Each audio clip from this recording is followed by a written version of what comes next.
الحمد لله رب العالمين والعاقبة للمتقين ولا عدوان إلا على الظالمين وأشهد أن لا إله إلا الله وحده لا شريك له ولي الصالحين وأشهد أن محمدا عبده ورسوله وصفيه من خلقه وخليله سيد الأولين والآخرين اللهم صل عليه وعلى آله وصحبه ومن اتبعهم بإحسان إلى يوم الدين أما بعد أحبابي الكرام. Aujourd'hui on a rendez-vous avec un thème qui est très important, qui est méfie-toi des rumeurs. Méfie-toi des rumeurs. Comme vous le savez, les rumeurs font partie des dangers de la langue. Tout comme le mensonge, la calomnie, la médisance, le fait de jurer par autre qu'Allah, les insultes en font partie également. La langue fait partie des organes les plus dangereux du corps. La langue bouge très rapidement. La langue bouge très rapidement et son impact est très fort. Et dans plusieurs de nos conférences, on vous a déjà rappelé qu'avec la parole, on peut marier des gens. Avec la parole, on peut rentrer en islam. Avec la parole, on peut prononcer kalimat al-tawhid, la ilaha illallah, on peut lire le Coran. Avec la langue, on peut lire le Coran. Avec la langue, on peut prier sur le prophète sallam, appeler à Allah, on peut faire beaucoup de bonnes choses. Mais également, on peut faire des grandes catastrophes. Et il faut savoir que beaucoup de gens ont énormément de mal à maîtriser leur langue. Et le prophète sallallahu alayhi wa sallam, dans le hadith de Uqba ibn Amr radiyallahu anhu, ce compagnon rapporte: j'ai dit au messager d'Allah, où se trouvera alors le salut? Et le prophète alayhi salatu wa sallam a dit: retiens ta langue. Retiens ta langue. Maîtrise ta langue, tu trouveras le salut. Certains ont perdu ce bas monde et ce qu'il contient. À cause de quoi? À cause de la langue. Et vous connaissez sûrement le hadith de Mu'adh radiyallahu anhu, où le prophète sallallahu alayhi wa sallam, à la fin de ce hadith, il a dit: les gens sont-ils jetés sur leur visage ou sur leur narine dans le feu de l'enfer pour autre chose que pour les récoltes de leur langue? Et dans le hadith d'Abi Huraira, le prophète sallallahu alayhi wa sallam a dit: l'homme dit sûrement une parole provoquant la colère d'Allah, sans lui prêter la moindre attention. C'est ça le problème, c'est qu'il y a des gens qui vont dire des énormités sans réfléchir, dans le but de faire rire ses amis. Et voilà qu'elle le fait plonger en enfer 70 automnes, c'est-à-dire 70 ans. Qu'Allah nous en protège. Une parole peut te faire plonger en enfer 70 ans. T'imagines? Et c'est pour cela que les compagnons radiyallahu anhum étaient très prudents quant à l'utilisation de leur langue. Abu Bakr radiyallahu anhu, il disait, en tenant sa langue avec sa main, il disait: voilà ce qui m'a amené à la perte. Vous imaginez? Ça, c'est Abu Bakr as-Siddiq radiyallahu anhu. Omar ibn Khattab radiyallahu anhu, il disait: ô langue, dis du bien, tu gagneras. Et avant que tu regrettes, garde le silence sur un mal, tu seras épargné. Vous imaginez? Abdullah ibn Mas'ud radiyallahu anhu, il disait: ma langue est un lion, si je le libère, il me dévorera. Donc maîtrise ta langue, surveille ta langue, fais très attention à ta langue. Parmi les grands dangers de la langue, on a les rumeurs. Les rumeurs sont les paroles qui circulent et qui ne sont pas vérifiées. Hélas, les rumeurs font un mal fou dans la Ummah. Elles détruisent en une seconde ce que les gens ont construit pendant des années. Les rumeurs. Combien de personnes ont été détruites par les rumeurs? Ils ont perdu leur couple à cause d'une rumeur. Ils ont perdu leur emploi à cause d'une rumeur. Il y a même des rumeurs mensongères qui ont provoqué la mort de certaines personnes. D'autres rumeurs ont sali la réputation de personnes chastes. Wala hawla wala quwwata illa billah. Certains égarés, à cause de fausses rumeurs, sont considérés comme étant des super pieux. D'autres qui étaient pieux, à cause des rumeurs, ont été considérés comme étant des mauvais. Si aujourd'hui les rumeurs se propagent rapidement, c'est parce qu'il y a plein d'enseignements de notre religion qui n'ont pas été respectés. Allah tabarak wa ta'ala nous dit, Allah Azza wa Jalla dit dans Sourate Al-Hujurat, Sourate 49, verset 6: Ya ayyuhalladhina amanu in ja'akum fasiqun binaba fatabayyanu. Al-Aya. Ô vous qui avez cru, si un pervers vous apporte une nouvelle, voyez bien clair. Voyez bien clair, vérifiez ces informations. Parmi les choses qui ont fait que les rumeurs se diffusent très vite, on a aussi les nouveaux outils de communication. Internet, les réseaux sociaux, le téléphone portable. Un SMS et c'est parti. Je relaye rapidement sur WhatsApp, sur Insta, Facebook, Twitter, etc. Mes frères et sœurs, la communauté musulmane en France est touchée par ce virus qui est de diffuser les rumeurs sans les vérifier. Aujourd'hui, il suffit qu'une personne, écoutez bien, il suffit qu'une personne d'entre nous dise à son ami une information alors qu'ils sont à Paris, quelques secondes après, on les trouve à Marseille, ces informations. N'est-ce pas? Ça va très vite. Et ce qui est marrant dans l'histoire, c'est qu'avant de raconter l'histoire à quelqu'un, on lui dit quoi? Surtout, tu dis à personne. Hein. C'est un secret. Frère, je te fais confiance. Hein. T'es une tombe. Hein. Dis à personne. Et qu'est-ce qu'il te dit lui? Il te dit, mais frère, mais j'ai déjà oublié ce que tu m'as dit. J'ai déjà oublié, mais tu sais très bien. Ton secret, il est là où il faut, dans un lieu sûr. À peine tu as fini la discussion avec lui, tu pars. Ce que tu lui as dit, c'est déjà chez quelqu'un d'autre. Et ça a fait le tour du globe.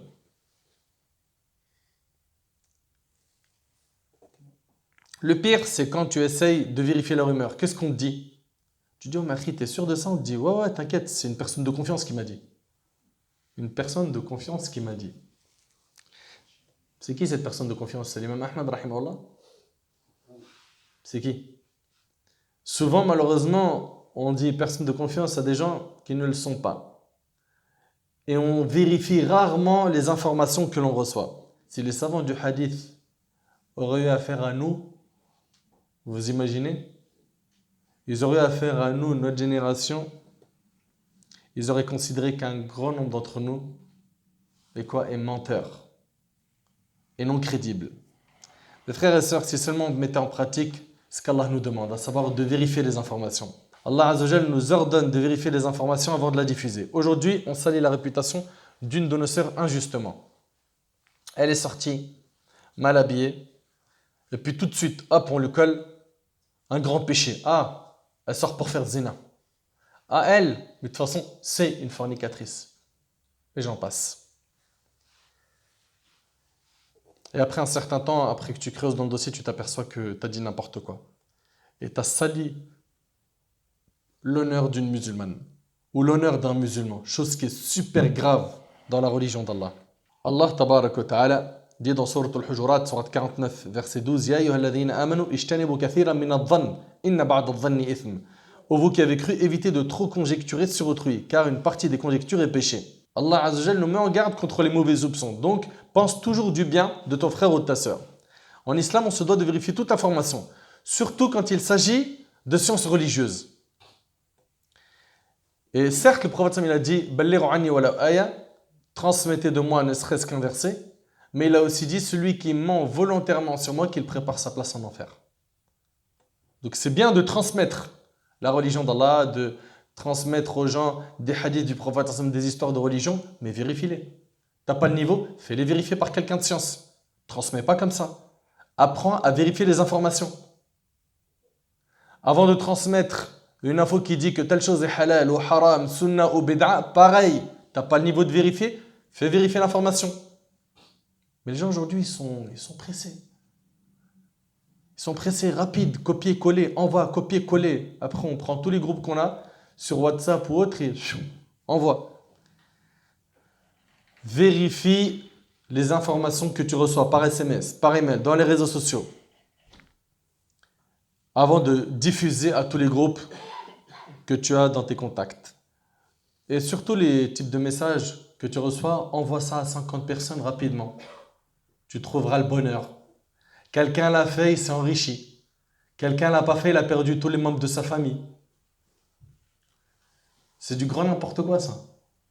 C'est du grand n'importe quoi.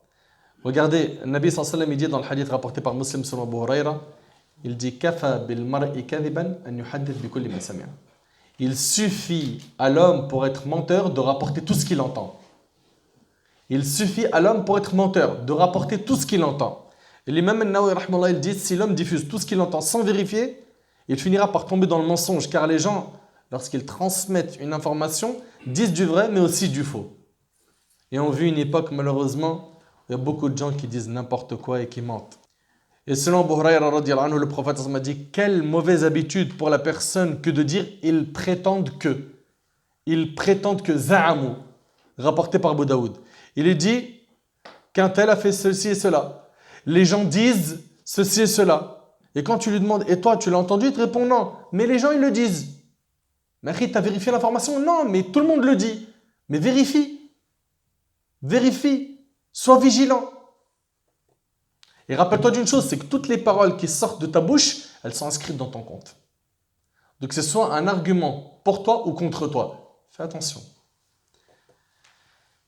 Le prophète alayhi salatu wassalam dit également dans le hadith rapporté par Muslim, selon Abu Hurayra radiyallahu anhu, il dit « Méfiez-vous de la présomption, car la présomption est le parler le plus mensonger. Le musulman ne se comporte pas avec les gens en se basant sur des rumeurs, mais plutôt des certitudes. » Les compagnons radiyallahu anhum ont compris cet enseignement divin et prophétique, celui de vérifier les informations.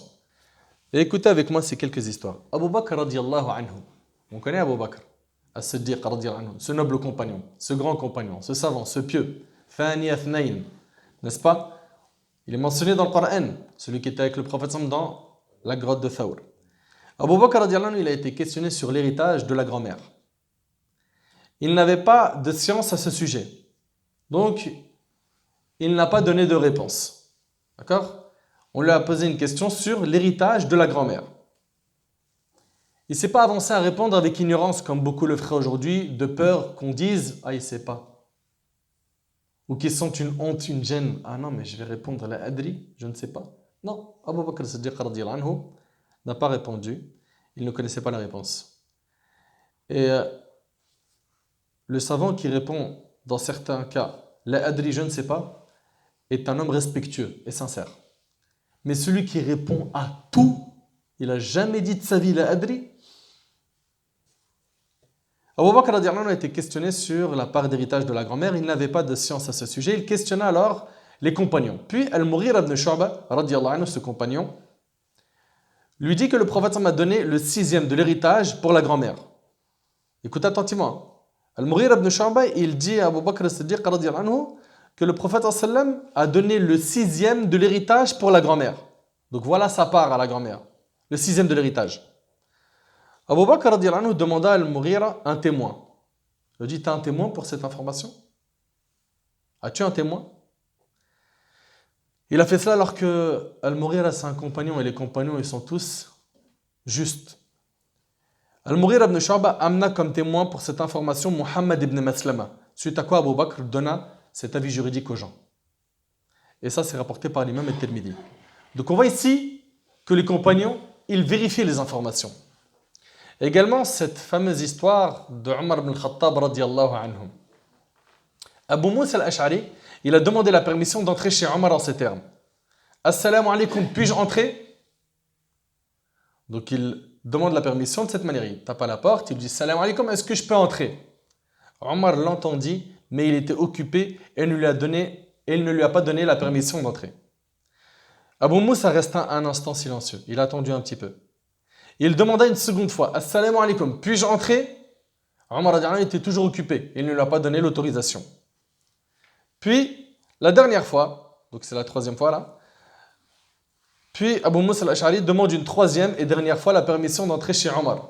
Car Abu Moussa a rapporté lui-même que le prophète m'a dit, la demande de permission se fait 3 fois. Si on te la donne, entre, sinon rebrousse chemin, rapporté par Bukhari Muslim. Et là, c'est un adab malheureusement qui est négligé. C'est un comportement qu'on n'a plus.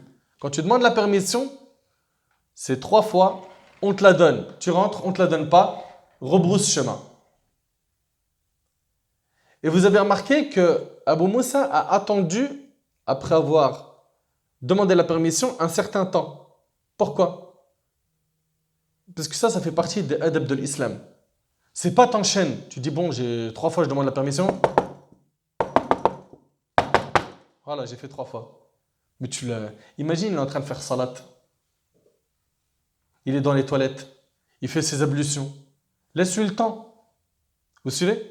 Donc quand on demande la permission, on frappe à la porte et on attend un petit peu. Et on attend comment? J'attends comme ça, je suis pointé devant la porte.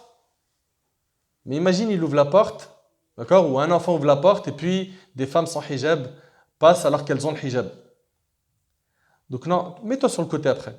Donc ne tourne pas le dos, parce que s'il regarde, il regarde c'est qui, et qu'il voit une belle nuque, il ne peut pas savoir c'est qui. D'accord? Donc tu te mets sur le côté, il regarde, et puis Allah Ta'ala il nous dit, si on vous dit retournez, repartez. T'imagines? Ça veut dire que il se peut que tu tapes à la porte de quelqu'un et que cette personne te dit je suis désolé, je ne peux pas te recevoir. Il ne faut pas te fâcher. Hein. Allah Azza wa Jalla il dit dans le Coran, si on te dit retourne de là où tu viens, retourne, pars. Et tu ne dois pas éprouver de la gêne pour cela. Donc retenez que la demande de permission, ça se fait à 3 reprises.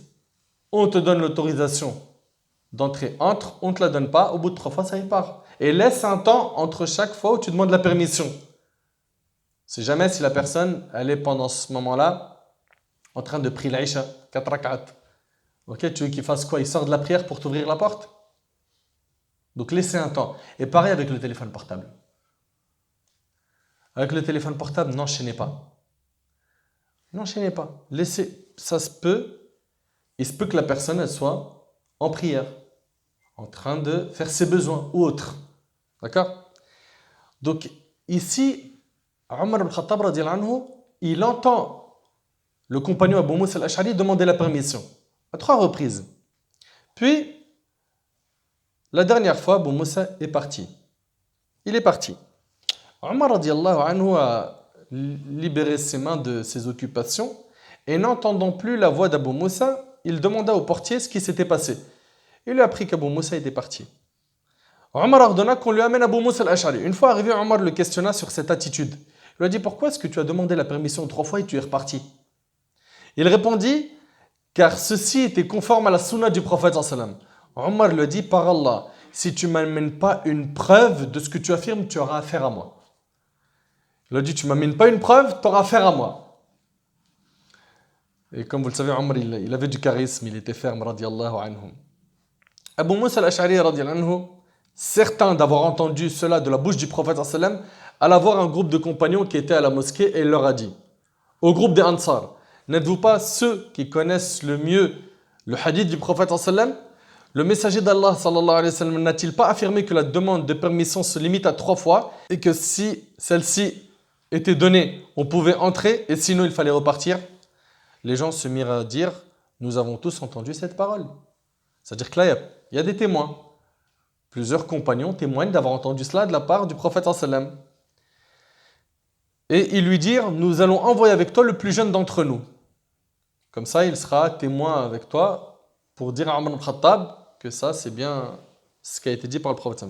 Ils ont envoyé avec lui Abu Sa'id al-Khudri, radiyallahu anhu, un noble compagnon.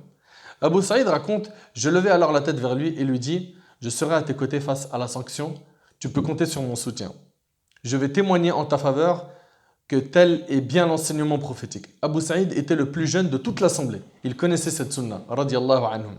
Omar radiyallahu anhu a menacé Abu Moussa al-Ash'ari de lui donner une preuve de ce qu'il avançait ou que sinon il aurait affaire à lui. Ce n'est pas parce qu'il doutait de la véracité d'Abu Moussa, car Omar savait très bien que tous les compagnons étaient justes et ils rapportaient tous de manière sûre. Mais Omar a voulu faire cela pour faire peur à tous ceux qui étaient autour de lui, pour que personne ne dise du prophète sallam ce qu'il n'a pas dit. Vous suivez? Ça, c'était donc pour Omar al-Khattab radiyallahu anhu. Abdullah ibn Mas'ud radiyallahu anhu, c'est un savant parmi les compagnons, c'est pas n'importe qui. Abdullah ibn Mas'ud radiyallahu anhu, ce grand savant parmi les compagnons, lorsqu'il rapportait un hadith, son visage devenait jaune.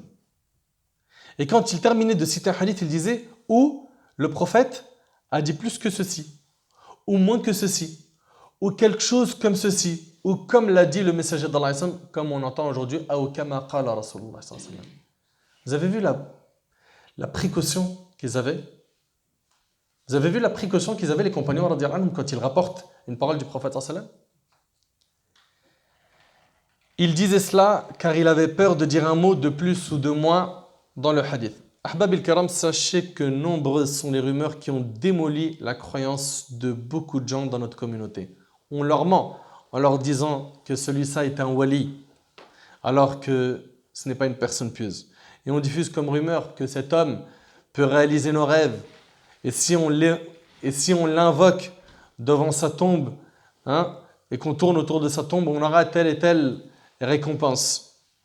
Parmi les rumeurs qui circulent, on a des gens qui disent « Si tu veux voir les cheveux du prophète sallallahu alayhi wa sallam, viens dans notre mosquée ».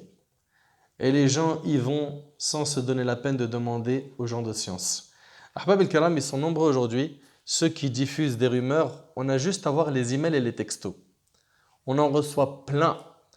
Comme par exemple l'histoire de la lettre de Cheikh Ahmed de Médine. C'est une histoire qui a fait le tour de tous les téléphones. Que des mensonges sur le prophète de A à Z. Regardez comment le message il se termine. Celui qui transmet ce message recevra sa récompense dans les 3 jours.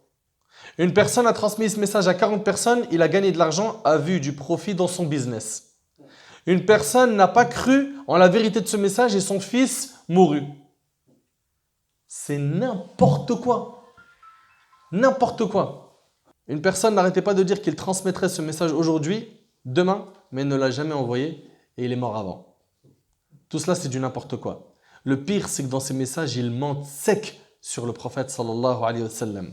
Et ce qui m'attriste le plus, ce sont ces ignorants qui propagent ces messages par texto, par email et par WhatsApp et autres, sans demander aux gens de science. Les rumeurs aujourd'hui sont ce qui se diffuse le plus vite.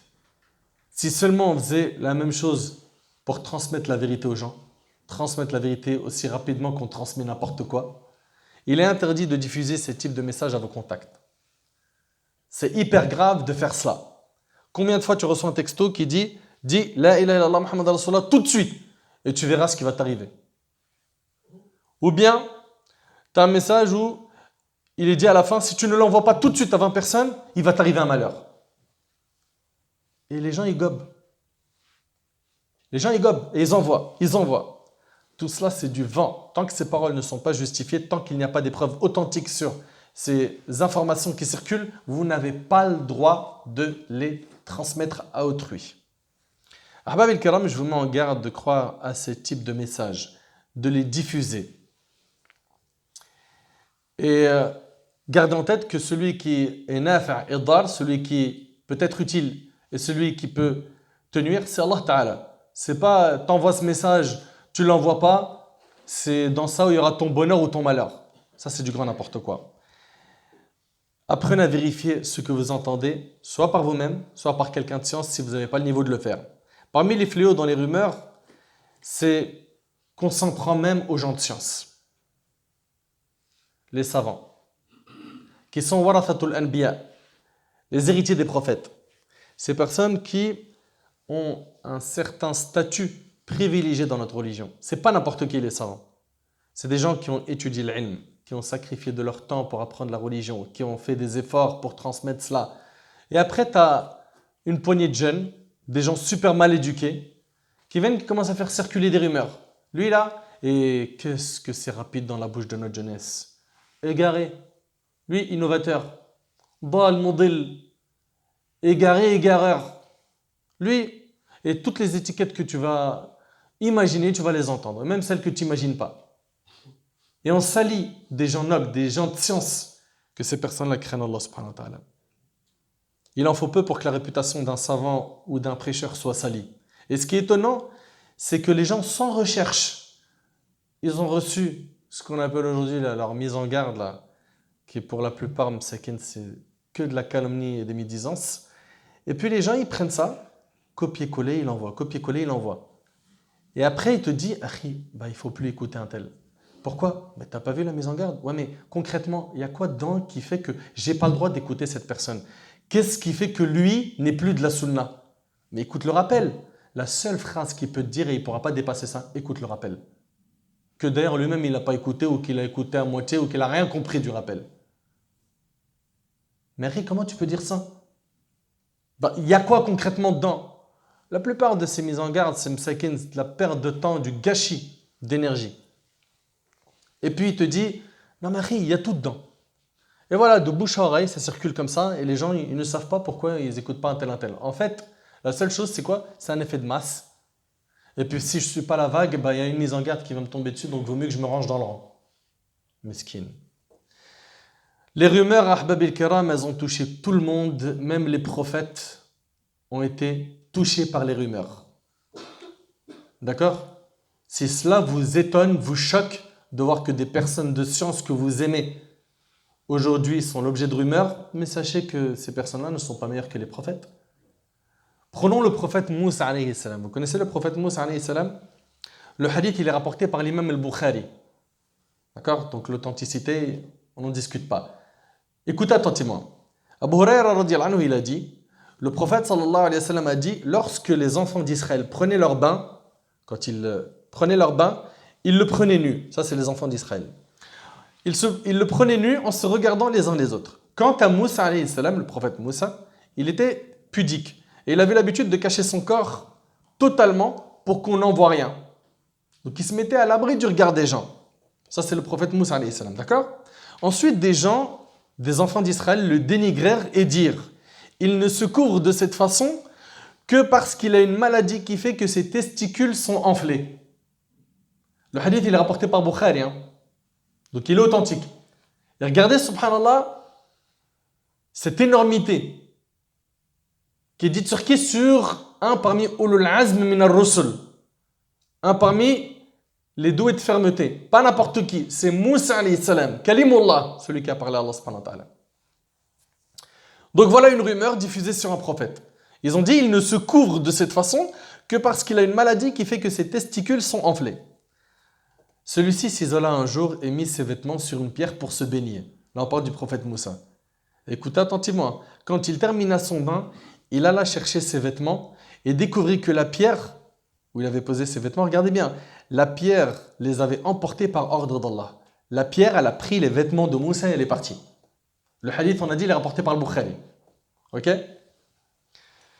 Et là, Moussa alayhi salam reprit son bâton et se mit à la poursuite de la pierre en criant « Mes vêtements aux pierres! Mes vêtements aux pierres !» Il continue ainsi jusqu'à son arrivée devant une foule des enfants d'Israël. Et ils le virent dans la plus belle nudité telle qu'il avait été créé par Allah. Donc sans aucune maladie. Allah Azza wa Jal, par sa sagesse, il a voulu que les enfants d'Israël se rendent compte de leurs mensonges. Vous suivez ou pas? Et donc, le prophète Moussa alayhi salam, il se retrouve devant Bani Israël, nu, devant cette foule. Et ils se mirent donc à le voir, et ils se sont aperçus qu'il n'avait absolument rien. Moussa fut ainsi blanchi de leur accusation, et la pierre se stabilisa, et il récupéra ses vêtements, puis se mit à frapper la pierre. Voilà à quoi renvoient les propos d'Allah tabaraka wa ta'ala dans le Coran, lorsqu'il dit « Ô vous qui croyez, ne soyez pas comme ceux qui ont offensé Moussa. Allah l'a déclaré innocent et leur accusation, car il était honorable auprès d'Allah. » C'est rapporté par le Bukhari. Ici, on voit que le prophète Moussa alayhi salam a été victime d'une rumeur. Et il n'a pas été le seul. Le prophète Yusuf alayhi salam, vous le connaissez? Il était connu pour sa grande beauté, n'est-ce pas? Le prophète Yusuf alayhi salam a été aussi victime de rumeurs. Allah tabaraka wa ta'ala dit dans Sourate Yusuf, Sourate 12, verset 23, وَرَاوَدَتْهُ الَّتِي هُوَ فِي بَيْتِهَا عَنْ نَفْسِهِ وَغَلَّقَتِ الْأَبْوَابَ وَقَالَتْ هَيْتَ لَكَ. Or, donc cette femme qui a voulu le tenter pour commettre la fornication avec lui, or, celle qui l'avait reçu dans sa maison essaya de le séduire. Et elle ferma bien les portes et elle lui a dit « Viens, je suis prête pour toi. Viens, je suis prête pour toi. » Et écoute attentivement. Plus loin, dans le verset 30, Allah tabaraka wa ta'ala nous dit « وَقَالَ نِسْوَةٌ فِي الْمَدِينَةِ امْرَأَةُ الْعَزِيزِ تُرَاوِدُ فَتَاهَا عَنْ نَفْسِهِ قَدْ شَغَفَهَا حُبًّا » Et dans la ville, des femmes dirent « La femme d'Al-Aziz essaye de séduire son valet. Il l'a vraiment rendue folle d'amour. » Donc tout le monde parlait de ça. Comment elles ont su que la femme de l'Aziz voulait séduire Yusuf? Comment cette information a pu circuler de cette manière? Les seules personnes qui étaient au courant de cette histoire furent Yusuf alayhi salam, la femme de l'Aziz, son mari, et une autre personne de sa famille. 4 personnes qui connaissaient ce qui s'était produit. Et la question qui se pose est, comment les gens ont pris connaissance de cette histoire? La réponse, ce sont les sujets du roi, qui ont su ce qui s'était passé et qui ont diffusé leur rumeur. À la fin, quand cette femme a craqué, elle a tout avoué d'elle-même. Dans le verset 32, elle a dit quoi? وَلَقَدْ رَاوَدتُّهُ عَنْ نَفْسِهِ فَاسْتَعْصَمَ. J'ai essayé de le séduire, mais il s'en défendit fermement. Elle a craqué, elle a reconnu la vérité, que c'est pas lui qui voulait faire du haram avec elle, c'est plutôt elle. Elle le dit, hein, j'ai essayé de le séduire, mais il s'en défendit fermement. Donc on voit que les rumeurs, tout le monde y a eu le droit, même les prophètes, alayhim salam.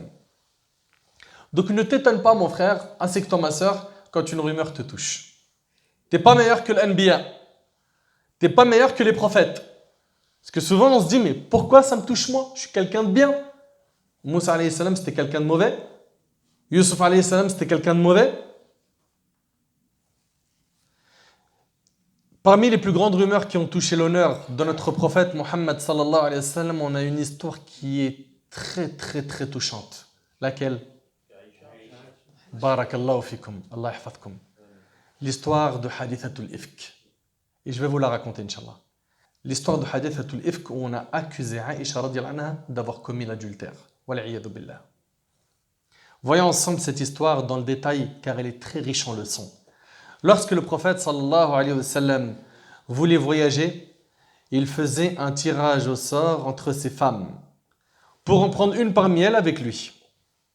Un jour qu'il allait voyager, il fait un tirage au sort et ce fut Aïcha qui a été choisie, radiyallahu anha. Cette histoire a eu lieu en l'an 5 de l'Hégire et c'était au retour de la campagne victorieuse menée contre la tribu de Banu al-Mustaliq. Aïcha radiyallahu anha, elle avait environ 14 ans. Lorsque l'une des épouses voyageait avec le prophète sallallahu alayhi wa sallam, on descendait son palanquin de son chameau. Lorsqu'une des épouses du prophète voyageait avec le prophète sallallahu alayhi wa sallam, on descendait son palanquin de son chameau au moment des haltes. Donc vous savez, au-dessus du chameau, il y avait le palanquin et on le descendait au moment des haltes. Durant ce voyage, Aïcha radiyallahu anha descendit de son palanquin pour faire ses besoins naturels. Et au moment de son retour, elle perdit son collier. Elle a perdu son collier et elle s'est donc mise à rechercher son collier. À ce moment-là, le prophète sallallahu alayhi wa sallam donna le signal du départ.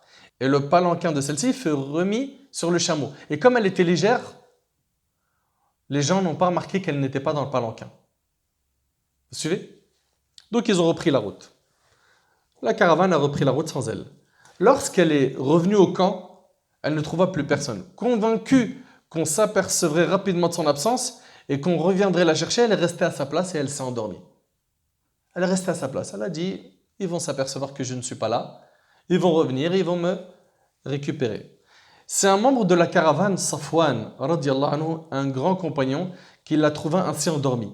En fait, Safwan, il avait marché toute la nuit, il était chargé d'assurer l'arrière-garde afin de récupérer les retardataires et les objets perdus. Vous suivez?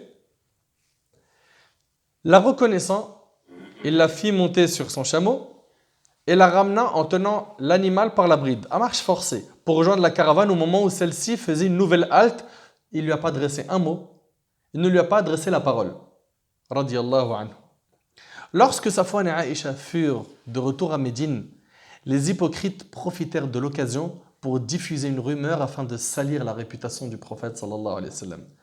Un groupe de juifs et d'hypocrites, à leur tête Abdullah ibn Ubay, qui éprouvaient une haine envers le prophète sallallahu alayhi wa sallam, exploitèrent cet événement pour propager des mensonges au sujet de la chasteté d'Aïcha.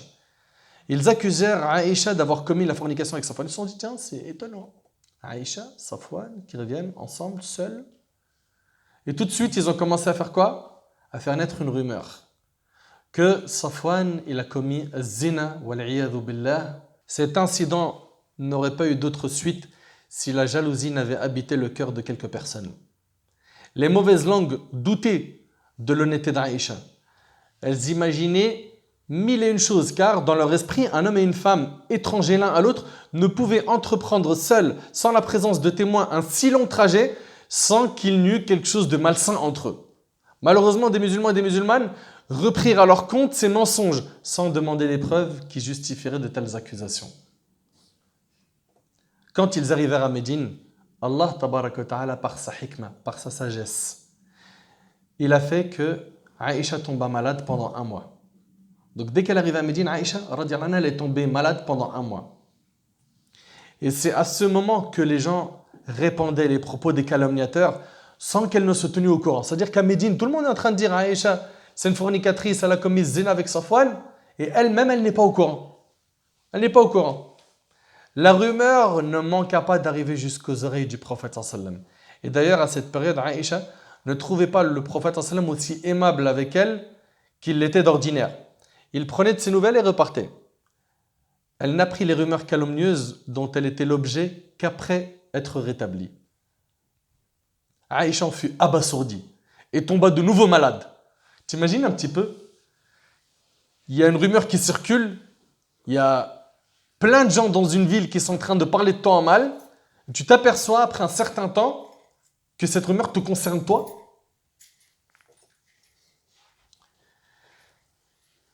Elle demanda au prophète alayhi salam la permission de se rendre chez ses parents afin de s'assurer auprès d'eux de ce qu'elle venait d'apprendre. Aïcha radiyallahu anha, au lieu d'être réconfortée ou rassurée, pleura abondamment. Elle a pleuré abondamment au point qu'elle sentit son cœur se détacher de sa poitrine. De son côté, le prophète sallam, il n'avait pas le moindre doute quant à l'innocence de sa jeune épouse et de Safwan, mais il ne pouvait l'innocenter uniquement parce que sa conviction était faite. Il attendait de recevoir la preuve de cette innocence par qui? Par Allah Ta'ala, n'est-ce pas? Et comme celle-ci tardait, l'innocence a tardé à descendre de la part d'Allah Ta'ala, il a interrogé les autres épouses, alayhi salatu wassalam, et ses proches, et tous disaient la même chose. Cela n'est qu'un mensonge. Nous ne connaissons d'Aïcha que du bien, et c'est rapporté par le Bukhari. 1 mois s'est écoulé depuis le début de l'affaire. 1 mois, il y a une rumeur qui circule sur toi. Mais là, on ne parle pas de n'importe qui, ahbab al-karam. On parle de la femme du prophète, sallallahu alayhi wa sallam. On parle de Aïcha radiyallahu anha. Aimer al-bayt, c'est une obligation religieuse. Aimer la famille du prophète, ce n'est pas une option. C'est une obligation. Le prophète alayhi salatu wassalam, sortit de la maison triste et accablé par une douleur morale. Il se dirigea vers la maison d'Abu Bakr où se trouvait son épouse, Aïcha radiyallahu anha. Aïcha s'y trouvait les yeux gonflés de larmes. Son père et sa mère étaient là également et la regardaient en gardant le silence, ne sachant quoi lui dire. Pour la première fois, depuis l'éclatement du faux scandale, le prophète sallam s'assit aux côtés de sa femme, qu'il aime, et lui adressait la parole. Et regardez ce que le prophète va lui dire. Et méditez sur ces paroles et mettez-vous à sa place. Le prophète alayhi salatu wassalam, a dit à Aïcha: Ô Aïcha, il m'est parvenu telle et telle chose sur ton compte. Si tu es innocente, Allah t'innocentera. Franchement, ce n'est pas des paroles fortes. Si tu es innocente, Allah t'innocentera. Si tu as commis quelque faute, demande pardon à Allah. Et repens-toi, car quand le serviteur reconnaît ses péchés et se repent, Allah accepte son repentir. Elle se tourna vers son père et sa mère, espérant qu'eux-mêmes répondraient à sa place à son époux. Ils déclarèrent par Allah: nous ne savons pas quoi répondre. Vous imaginez l'état psychologique à ce moment-là d'Aïcha radiyallahu anha?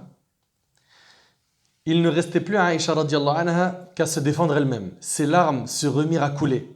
Alors elle se tourna vers son mari, Muhammad sallallahu alayhi wa sallam, et lui a dit avec insistance: par Allah, je sais que vous avez entendu raconter cette histoire, qu'elle s'est gravée en vous-même et que vous y avez ajouté foi. Si je vous dis que je suis innocente, et Allah sait que je le suis, vous ne me croirez pas. Mais si j'avoue que j'ai commis un tel péché, et Allah sait que je suis innocente, vous me croirez.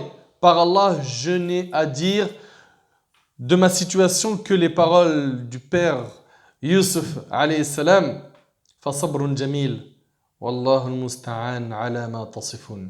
Il ne me reste donc plus qu'à dire qu'une belle patience. C'est Allah qu'il faut appeler au secours contre ce que vous racontez. Et tandis qu'ils étaient encore là, le prophète alayhi salatu wassalam reçoit la révélation qui va enfin innocenter Aïcha radiyallahu anha. Imaginez-vous un mois qui passe et il n'y a toujours pas de révélation concernant ce sujet. Et là, pendant que le Nabi alayhi salatu wassalam, il est dans cette assemblée, Jibril alayhi salam, il vient avec cette immense information qui est que Aïcha est innocente. Et c'est où? Dans le Coran, dans des versets que l'on récitera jusqu'à la fin des temps. Allah tabaraka wa ta'ala a dit dans ces versets de sourate An-Nur, sourate 24, du verset 11 au verset 19. Allah azza wa jalla a dit: Innal ladhina ja'u bil ifki usbatum minkum لا تحسبوه شر لكم بل هو خير لكم لكل امرئ منهم ما اكتسب من الإثم والذي تولى كبره منهم له عذاب عظيم لولا إذ سمعتموه ظن المؤمنون والمؤمنات بأنفسهم خيرا وقالوا هذا إفك مبين لولا جاءوا عليه بأربعة شهداء فإذ لم يأتوا بالشهداء فأولئك عند الله هم الكاذبون ولولا فضل الله عليكم ورحمته في الدنيا والآخرة لمسكم فيما أفضتم فيه عذاب عظيم إذ تلقونه بألسنتكم وتقولون بأفواهكم ما ليس لكم به علم وتحسبونه هينا وهو عند الله عظيم ولولا إذ سمعتموه قلتم ما يكون لنا أن نتكلم بهذا سبحانك هذا بهتان عظيم يعظكم الله أن تعودوا لمثله أبدا إن كنتم مؤمنين ويبين الله لكم الآيات والله عليم حكيم. Regardez ces magnifiques versets qui sont venus innocenter Aïcha radiallahu anha de-dessus des sept cieux. Ceux qui sont venus avec la calomnie sont un groupe d'entre vous. Regardez ce qu'Allah subhanahu wa ta'ala dit. Ne pensez pas que c'est un mal pour vous, mais plutôt c'est un bien pour vous. À chacun d'eux ce qu'il s'est acquis comme péché. Celui d'entre eux qui s'est chargé de la plus grande part aura un énorme châtiment. Et c'était qui? C'était Abdullah ibn Ubay ibn Saloul, chef des hypocrites. Pourquoi lorsque vous l'avez entendu, cette calomnie, les croyants et les croyantes n'ont-ils pas en eux-mêmes conjecturé favorablement? Pourquoi vous n'avez pas pensé du bien? Et aujourd'hui, c'est ce qui se passe.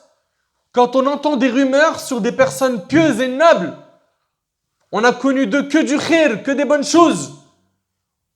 On approuve ces mauvaises rumeurs et on les transmet, on salit des personnes nobles. Allah Ta'ala, il dit, pourquoi lorsque vous l'avez entendu cette calomnie, les croyants et les croyantes n'ont-ils pas en eux-mêmes conjecturé favorablement et n'ont-ils pas dit, c'est une calomnie évidente, pourquoi vous ne rejetez pas ça? Pourquoi vous ne dites pas, c'est faux, on connaît de cette personne que du bien. Et puis ces rumeurs, on va les vérifier. Au lieu de les cautionner, les approuver et les transférer à votre tour. C'est malheureux, Wallah il-Azim, c'est malheureux. Aujourd'hui, on s'en prend à tout le monde. Tout le monde avec quoi? Avec des rumeurs. Et où sont les personnes qui ont husn al-dhann? Où sont les personnes qui, quand ils entendent une information, ils disent, t'es sûr? Tu tiens de ça de qui? Tu dis, non, mais je l'ai entendu d'un tel. Mais qui te dit que ce qu'il dit, il est vrai? Mais il dit qu'il l'a vu. Mais t'es sûr qu'il a réellement vu? Cette personne qui t'a rapporté ça, c'est une personne de confiance. Prenez l'habitude de défendre vos frères et vos sœurs. Que ce soit votre premier réflexe. Et pas schmette qu'on entend aujourd'hui là. On est super content de voir les gens couler. Pourquoi?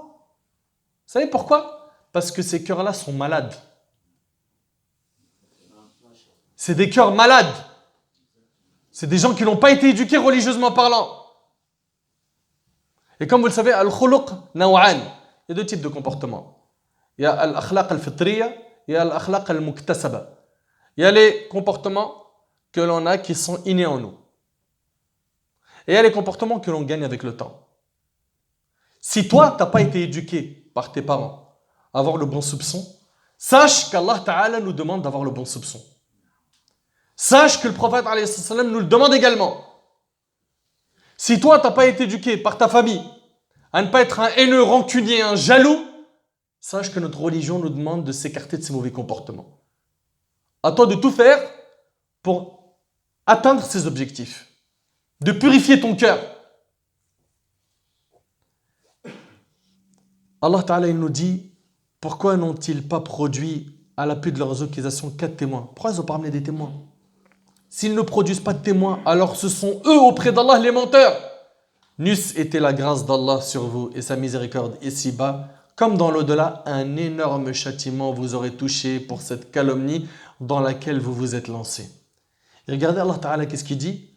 Quand vous colportiez la nouvelle avec vos langues et disiez de vos bouches ce dont vous n'aviez aucun savoir, c'est ça le problème. Le problème, il est là, c'est que les gens, ils parlent avec jahl. Ils ne vérifient pas l'information. Yékhouani, attention à l'honneur d'un croyant et d'une croyante. Abdullah ibn Umar, une fois, il était devant la Kaaba. Il a dit à la Kaaba, il s'est rapporté par Tirmidhi, que ce que tu es sacré auprès d'Allah. Il a dit, mais l'honneur du croyant est plus sacré que toi.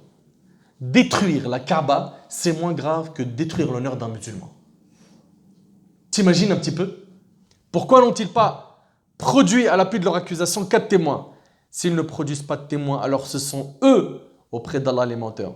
N'eût été la grâce d'Allah sur vous et sa miséricorde ici-bas, comme dans l'au-delà, un énorme châtiment vous aurait touché pour cette calomnie dans laquelle vous vous êtes lancé. Quand vous colportiez la nouvelle avec vos langues et disiez de vos bouches ce dont vous n'aviez aucun savoir. C'est ça le problème. Les gens, ils parlent sans savoir, sans connaissance, sans vérification. Et vous le comptiez comme insignifiant, c'est rien. C'est un petit truc. De toute façon, en même temps, la personne, elle n'est pas totalement clean. Ok, elle n'est pas totalement clean. Tu lui rajoutes, toi, du noir, sans vérifier. C'est ça l'islam? Et vous le comptiez comme insignifiant, alors qu'auprès d'Allah, cela est énorme. Non seulement il ne vérifie pas, mais en plus, il ne cherche pas à vérifier. Non seulement lui, il ne vérifie pas, mais il ne cherche pas à vérifier. Ce n'est pas dans ses intentions. Pourquoi? Parce que c'est devenu des scoops que les gens recherchent afin d'avoir le buzz, afin d'exister, afin de montrer, vous avez vu les gars, j'ai du contenu moi, j'ai des infos, j'ai du croustillant. Ouais, t'as du croustillant. Psahtek. Et après, tout ce que tu es en train de faire, la recherche de la renommée, de l'argent, tout ça, tu vas le laisser ici. Et tu vas prendre un bagage avec toi dans ta tombe. Il y a tes bonnes et tes mauvaises actions. Est-ce que tu as été assez raisonnable, intelligent, clairvoyant pour te concentrer plus sur ce bagage qu'autre chose, au lieu de chercher à exister? Et c'est ça aujourd'hui. On vit dans un monde de j'existe, coucou, je suis là. Et on fait tout pour diriger les gens vers nous, pas vers la religion d'Allah. Je disais à Ahbab el-Karam que ce qui me fait mal au cœur, c'est de voir ce grand nombre de jeunes aujourd'hui qui mettent beaucoup d'énergie dans quoi? Dans le fait de mettre en valeur leur propre personne. Ils chantent, ils dansent sur les réseaux sociaux. Pourquoi? Pour avoir plein de likes, plein de vues. Et en fait, leur vie entière, c'est d'attirer les gens vers eux. Ta propre personne, elle n'est pas importante. La chose la plus importante, c'est de diriger les cœurs des gens vers Allah subhanahu wa ta'ala. Et malheureusement, il y en a beaucoup, ils ont été trompés par Iblis. Ils ont perdu cet objectif. Ils ont oublié qu'ils ont été créés par Allah pour l'adoration d'Allah. Et que le plus important, c'était d'appeler les gens à quoi? À adorer Allah tabaraka wa ta'ala. Non, eux, ils appellent les gens à les prendre pour des grandes stars, des comiques, des gens qui dansent bien, qui chantent bien. Et ils vont vivre une vie entière, pourquoi? Pour exister dans les réseaux sociaux. Voilà son passage sur Terre, à quoi il s'est résumé. Qu'est-ce que c'est triste. C'est triste. Moi, je demande à Allah subhanahu wa ta'ala qu'il guide ces jeunes et qu'ils occupent leur temps par ce qui est utile. Il n'y a pas plus beau et plus utile que d'être quelqu'un qui appelle Allah tabaraka wa ta'ala, qui appelle aux nobles causes. Au lieu d'appeler les gens à liker tes vidéos et à te faire buzzer sur Instagram, sur Snap et YouTube, etc., en chantant, en dansant, en disant des blagues. T'imagines, ces personnes-là, la seule chose qui hante leur esprit, c'est « je veux exister ». Aux yeux de qui? Pas aux yeux d'Allah, aux yeux des gens. Existe aux yeux d'Allah. Lève-toi la nuit, prie. Avant de dormir, fais le bilan. Je vais dormir, je n'ai pas ouvert le Coran aujourd'hui. Est-ce que c'est normal? Dhikr. Où en es-tu avec les invocations du matin et du soir? Combien de personnes t'as été la cause de leur guider? Combien de personnes tu as aidé? Fi sabilillah. Non, ça c'est pas important pour lui. Le plus important c'est que je danse, je chante, je joue au jeu d'hasard, je regarde le foot, etc. Et puis je perds mon temps, je tue mon temps pour avoir des likes. Le jour du jugement, tes likes, ils te serviront absolument à rien. Voire, ils pourront même te nuire si toi t'appelais au mal et que tu étais liké pour le mal. T'imagines? Qu'Allah subhanahu wa ta'ala nous réforme et qu'Allah azza wa jal ramène ces personnes vers la vérité. Et pourquoi, lorsque vous l'entendiez, ne disiez-vous pas, nous ne devons pas en parler, gloire à toi, ô Allah? Écoutez bien, c'est une énorme calomnie. C'est une énorme calomnie. De dire que Aïcha radiallahu anha, c'est une zania, c'est-à-dire que, t'imagines toi qui dis ou qui pense qu'Aïcha radiallahu anha a commis zina, ça veut dire qu'Allah ta'ala il a uni le prophète sallam avec des mauvaises personnes. Les gens ne réfléchissent pas. Et jusqu'à maintenant, malheureusement, on a des groupes égarés, je ne vais pas m'attarder sur eux, qui disent que Aïcha c'est une fornicatrice. Vous imaginez? Et ça, c'est de la grande mécréance, ça fait sortir de l'islam, comme l'on dit, plus d'un parmi les grands savants. Il ne faut pas toucher aux compagnons, Allah yabarik fikoum. Qu'on ne vienne pas vous dire, oui, mais Abu Bakr radiallahu anhu, quand même, Omar radiallahu anhu, touche pas aux compagnons. Touche pas aux compagnons du prophète sallallahu alayhi wa sallam. Faites très attention. Dans la suite des versets, Allah vous exhorte à ne plus jamais revenir à une chose pareille si vous êtes croyant. Vous croyez que cette histoire, Allah Ta'ala il nous la raconte uniquement pour qu'on la raconte seulement, sans en tirer des leçons? Allah Ta'ala nous dit, Allah vous exhorte à ne plus jamais revenir à une chose pareille si vous êtes croyant. Allah vous expose clairement les versets et Allah est omnipotent et sage. Ceux qui aiment que la turpitude se propage parmi les croyants auront un châtiment douloureux, ici-bas comme dans l'au-delà. Allah sait et vous ne savez pas. Le prophète sallam redevint souriant et annonça à Aïcha radiallahu anha, oh Aïcha, Allah te déclare innocente. Allahu Akbar. C'est une immense joie. C'est beau. C'est magnifique. Ses parents, toujours présents, lui conseillèrent, va vers lui et sois lui reconnaissante. Mais elle leur répondit, je n'irai pas à lui. C'est Allah seul que je vais louer.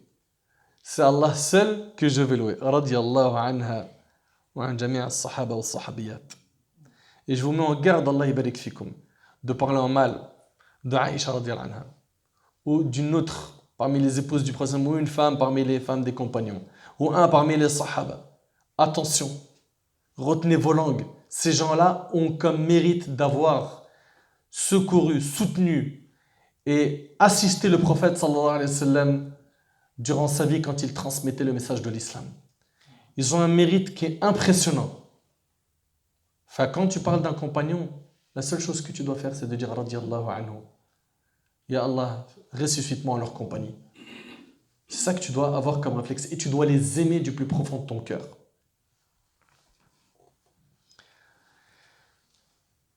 Ahbab al-Kiram, pourquoi à votre avis les gens lancent-ils des rumeurs sur autrui? Quelles sont les raisons de cet acte? Alors, rapidement pour essayer de finir, premièrement, c'est la haine qu'ils ont envers leurs frères et leurs sœurs. La haine. La haine pousse à la propagation de ces rumeurs. Les polythéistes n'ont-ils pas dit que le prophète était un sorcier, un menteur, un poète, un fou? Ils ne l'ont pas combattu. Pourquoi? La haine. La raison de toutes ces paroles fut bien la haine qu'ils avaient envers lui. Deuxièmement, c'est Ash-Shamata. C'est la réjouissance du malheur d'autrui. Il y a des gens, ils sont trop contents quand il y en a d'autres, ils sont malheureux.